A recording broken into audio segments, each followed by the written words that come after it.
Very much. Thank you. Please be seated.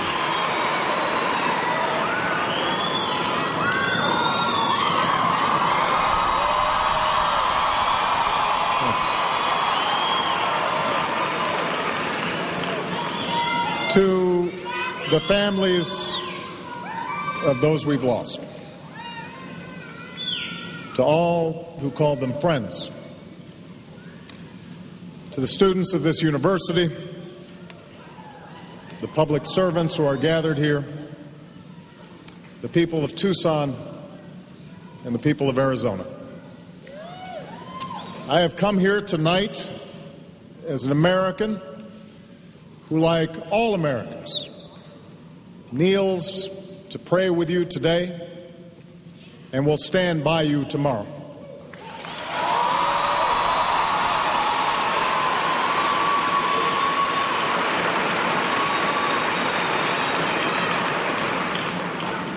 There is nothing I can say that will fill the sudden hole torn in your hearts. But know this: the hopes of a nation are here tonight. We mourn with you for the fallen. We join you in your grief. And we add our faith to yours that Representative Gabrielle Giffords and the other living victims of this tragedy will pull through.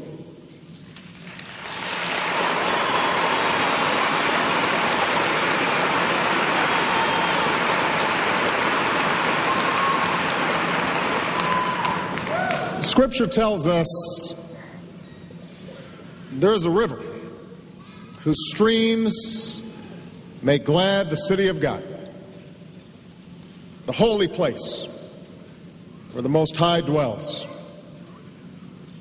God is within her. She will not fall. God will help her at break of day. On Saturday morning, Gabby, her staff, and many of her constituents gathered outside a supermarket to exercise their right to peaceful assembly and free speech.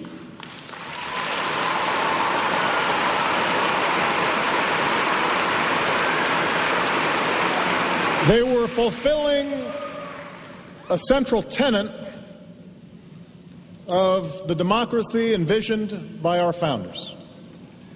Representatives of the people answering questions to their constituents so as to carry their concerns back to our nation's capital.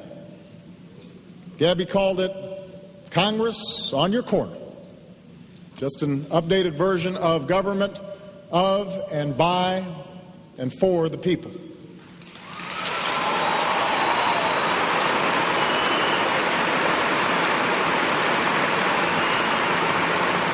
And that quintessentially American scene, that was the scene that was shattered by a gunman's bullets. And the 6 people who lost their lives on Saturday, they too represented what is best in us, what is best in America.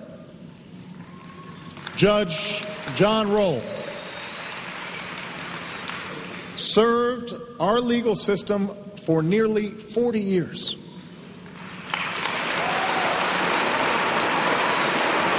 A graduate of this university and a graduate of this law school.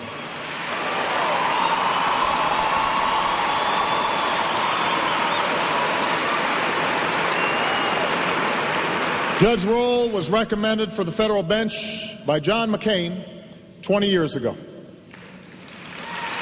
Appointed by President George H.W. Bush, and rose to become Arizona's chief federal judge. His colleagues described him as the hardest working judge within the Ninth Circuit. He was on his way back from attending Mass, as he did every day, when he decided to stop by and say hi to his representative. John is survived by his loving wife, Maureen, his 3 sons, and his 5 beautiful grandchildren.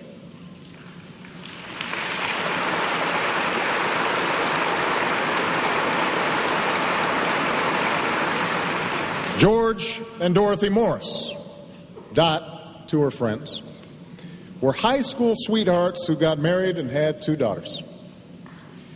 They did everything together, traveling the open road in their RV, enjoying what their friends called a 50-year honeymoon.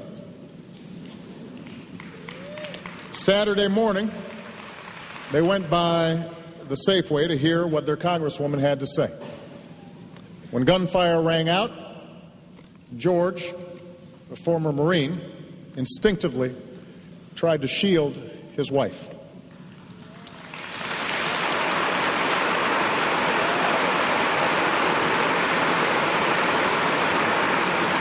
Both were shot. Dot passed away.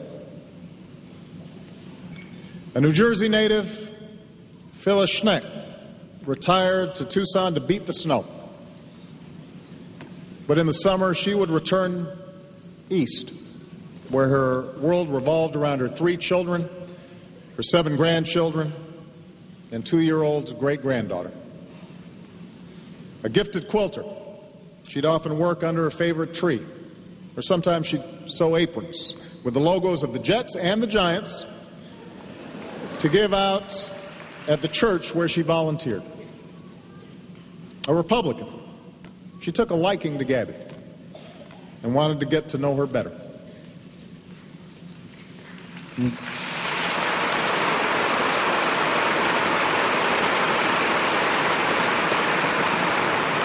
Dorwin and Mavi Stoddard grew up in Tucson together about 70 years ago. They moved apart and started their own respective families. But after both were widowed, they found their way back here to, as one of Mavi's daughters put it, be boyfriend and girlfriend again. When they weren't out on the road in their motorhome, you could find them just up the road, helping folks in need at the Mountain Avenue Church of Christ. A retired construction worker, Dorwin spent his spare time fixing up the church along with his dog Tux. His final act of selflessness was to dive on top of his wife, sacrificing his life for hers.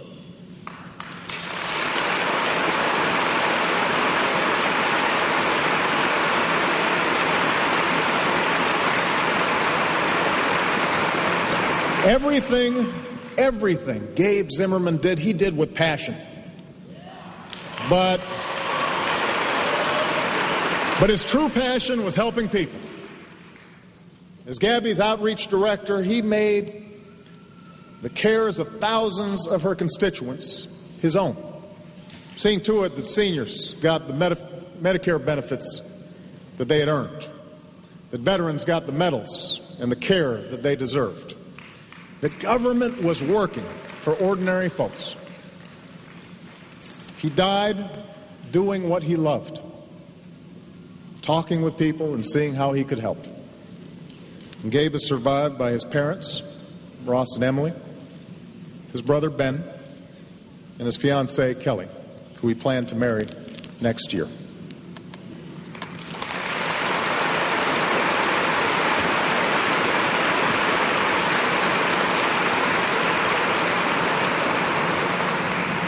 And then there is 9-year-old Christina Taylor Green. Christina was an A student. She was a dancer. She was a gymnast. She was a swimmer. She decided that she wanted to be the first woman to play in the major leagues. And as the only girl on her little league team, no one put it past her.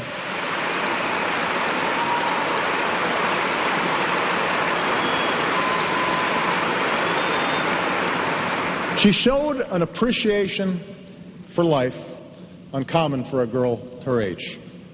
She'd remind her mother, "We are so blessed. We have the best life. And she'd pay those blessings back by participating in a charity that helped children who were less fortunate. Our hearts are broken by their sudden passing. Our hearts are broken. And yet, our hearts also have reason for fullness. Our hearts are full of hope and thanks for the 13 Americans who survived the shooting, including the Congresswoman many of them went to see on Saturday. I have just come from the University Medical Center, just a mile from here, where our friend Gabby courageously fights to recover, even as we speak. And I want to tell you, her husband Mark is here, and he allows me to share this with you. Right after we went to visit, a few minutes after we left her room and some of her colleagues from Congress were in the room, Gabby opened her eyes for the first time. Gabby opened her eyes for the first time.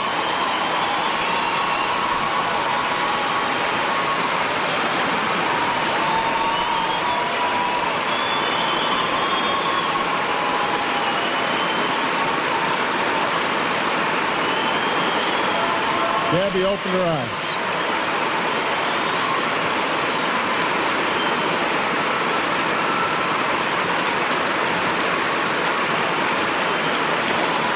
Gabby opened her eyes, so I can tell you she knows we are here, she knows we love her, and she knows that we are rooting for her through what is undoubtedly going to be a difficult journey. We are there for her.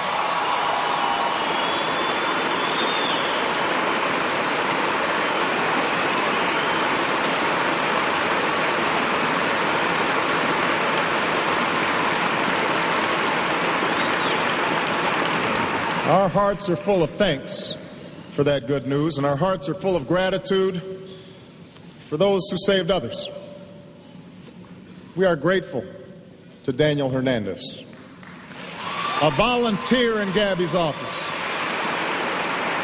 And Daniel, I'm sorry, you may deny it, but we've decided you are a hero because you ran through the chaos to minister to your boss and tended to her wounds and helped keep her alive.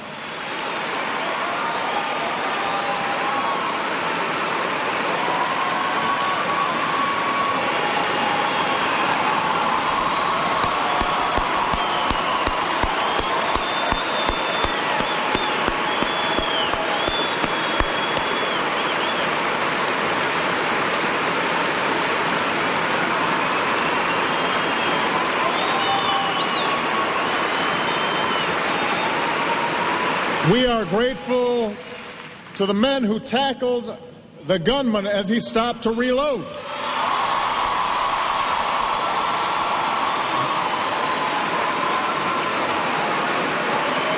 They're right over there.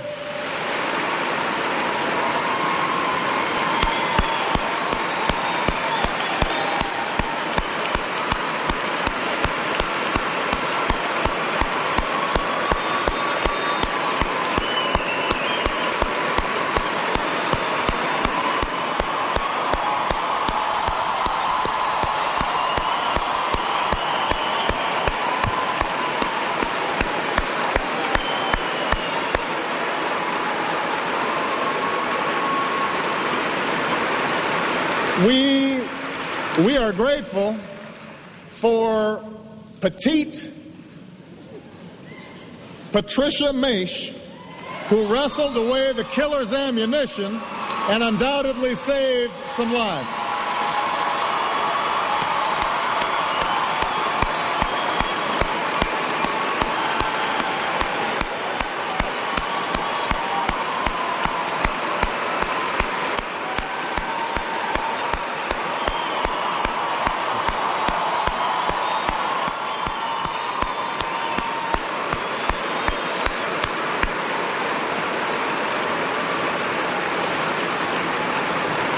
And we are grateful for the doctors and nurses and first responders who worked wonders to heal those who'd been hurt. We are grateful to them.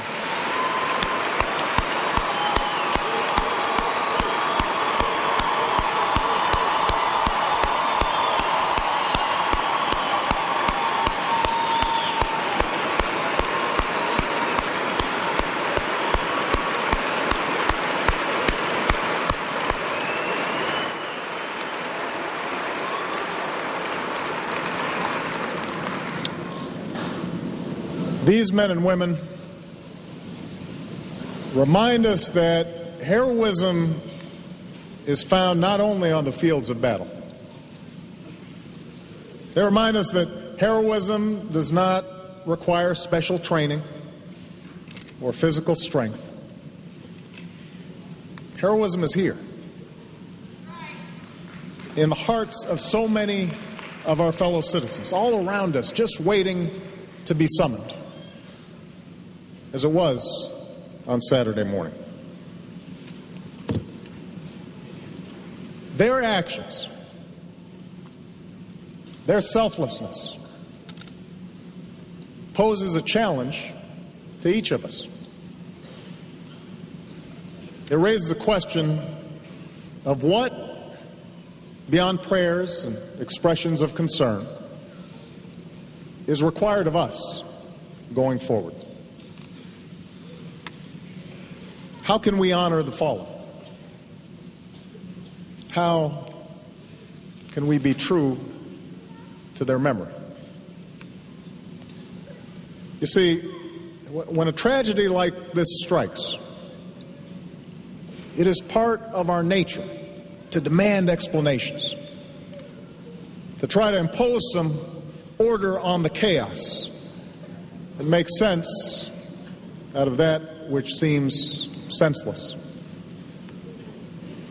Already, we've seen a national conversation commence, not only about the motivations behind these killings, but about everything from the merits of gun safety laws to the adequacy of our mental health system. And much of this process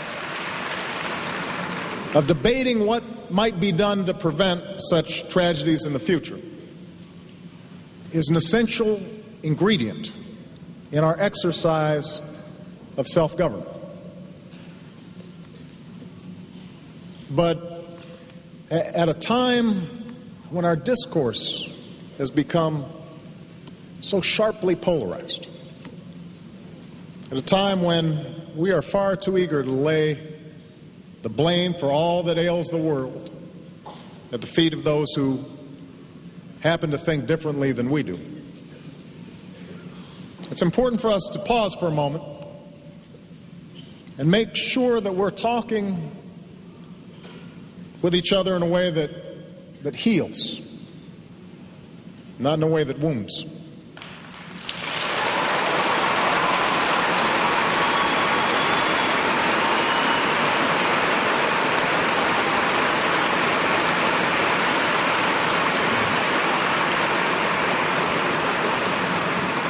Scripture tells us that there is evil in the world, and that terrible things happen for reasons that defy human understanding.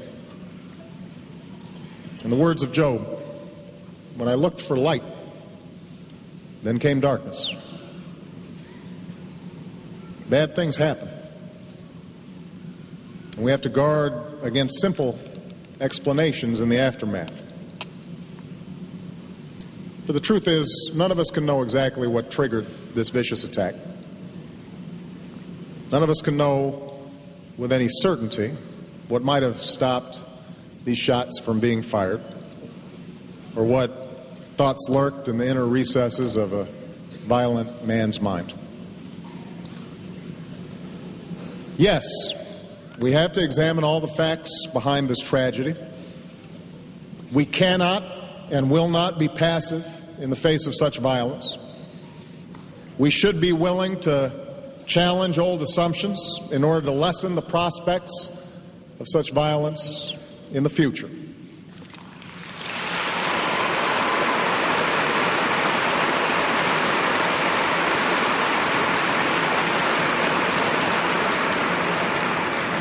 But what we cannot do is use this tragedy as one more occasion to turn on each other. That we cannot do.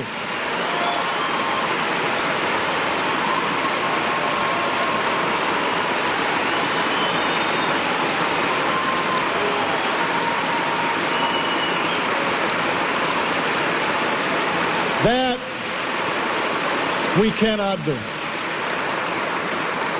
As we discuss these issues, let each of us do so with a good dose of humility.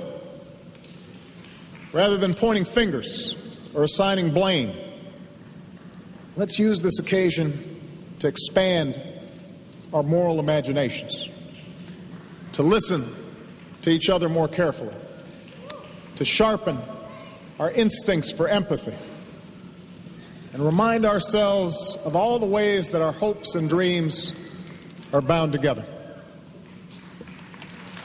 After all,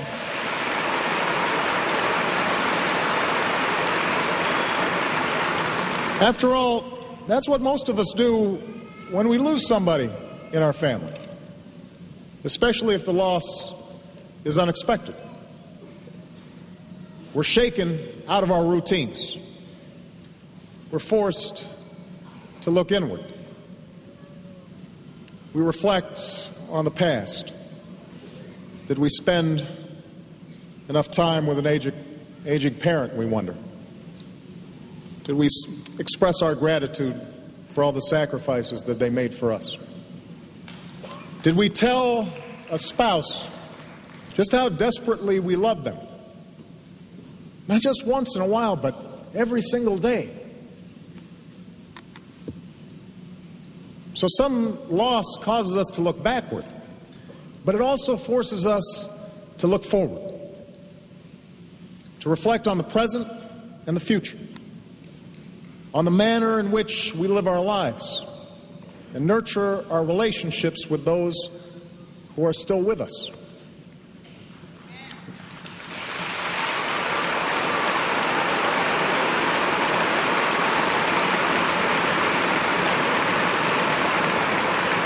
We may ask ourselves if we've shown enough kindness and generosity and compassion to the people in our lives.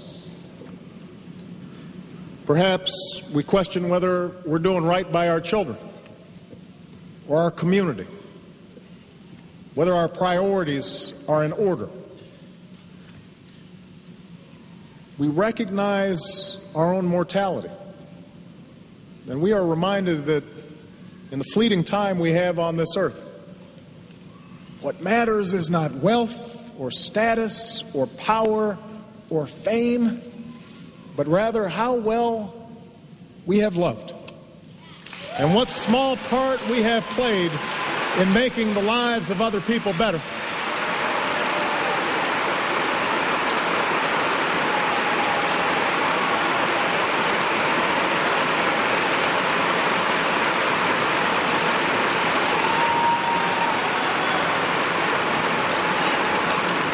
And that process of reflection, of making sure we align our values with our actions, that, I believe, is what a tragedy like this requires.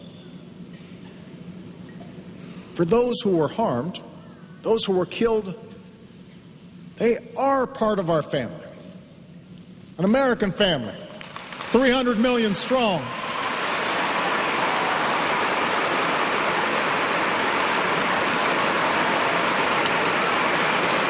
We may not have known them personally, but surely we see ourselves in them. In George, in Dot, in Dorwin, and Mavi. We sense the abiding love we have for our own husbands, our own wives, our own life partners. Phyllis, she's our mom, or our grandma. Gabe, our brother or son. In Judge Roll, we recognize not only a man who prized his family and doing his job well, but also a man who embodied America's fidelity to the law. And in Gabby, we see a reflection of our public spiritedness, that desire to participate in that sometimes frustrating, sometimes contentious, but always necessary and never-ending process to form a more perfect union.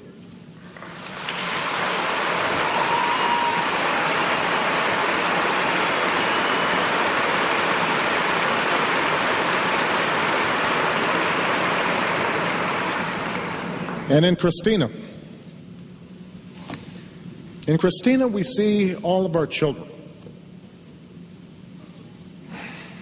So curious, so trusting, so energetic, so full of magic, so deserving of our love, and so deserving of our good example. If this tragedy prompts reflection and debate, as it should, let's make sure it's worthy of those we have lost.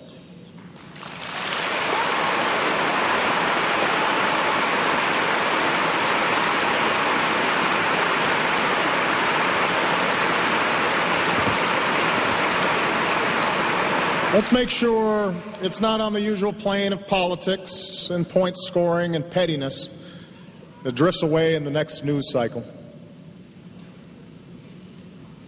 The loss of these wonderful people should make every one of us strive to be better in our private lives, to be better friends and neighbors and co-workers and parents. And if, as has been discussed in recent days, their death helps usher in more civility in our public discourse, let us remember it is not because a simple lack of civility caused this tragedy. It did not. But rather because only a more civil and honest public discourse can help us face up to the challenges of our nation in a way that would make them proud.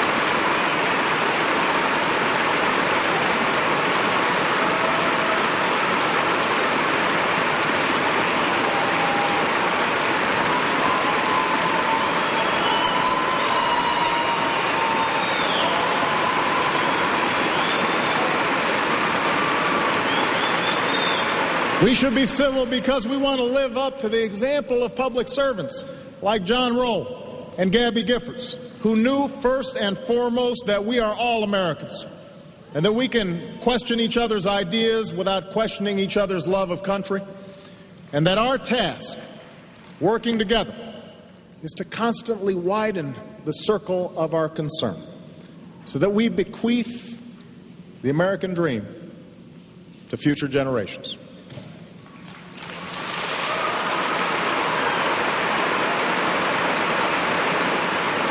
They believed,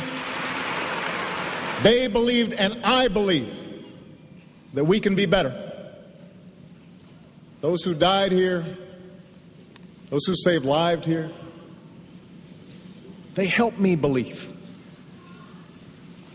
We may not be able to stop all evil in the world, but I know that how we treat one another, that's entirely up to us. And I believe that for all our imperfections, we are full of decency and goodness, and that the forces that divide us are not as strong as those that unite us.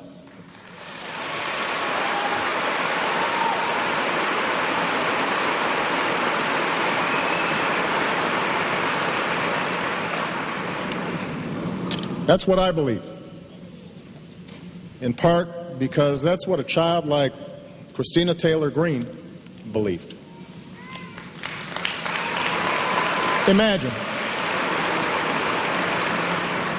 Imagine for a moment, here was a young girl who was just becoming aware of our democracy,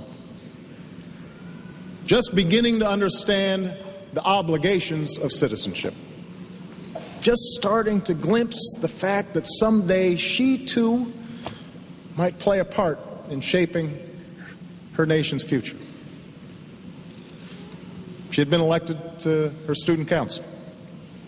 She saw public service as something exciting and hopeful. She was off to meet her congresswoman, someone she was sure was good and important and might be a role model. She saw all this through the eyes of a child, undimmed by the cynicism or vitriol that we adults all too often just take for granted. I want to live up to her expectations. I want our democracy to be as good as Christina imagined it. I want America to be as good as she imagined it. All of us, we should do everything we can do to make sure this country lives up to our children's expectations.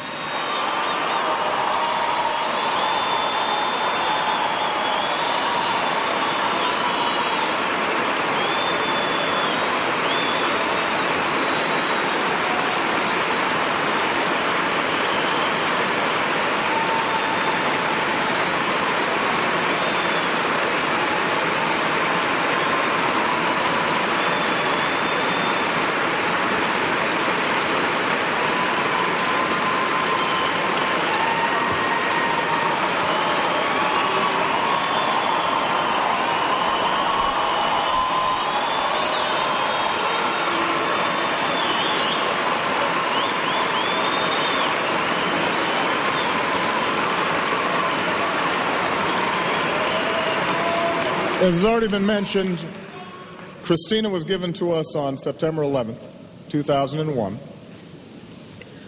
one of 50 babies born that day to be pictured in a book called Faces of Hope. On either side of her photo in that book were simple wishes for a child's life. I hope you help those in need, read one. I hope you know all the words to the national anthem and sing it with your hand over your heart. I hope you jump in rain puddles. If there are rain puddles in heaven, Christina is jumping in them today.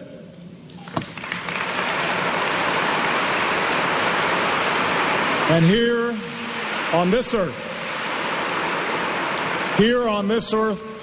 we place our hands over our hearts, and we commit ourselves as Americans to forging a country that is forever worthy of her gentle, happy spirit.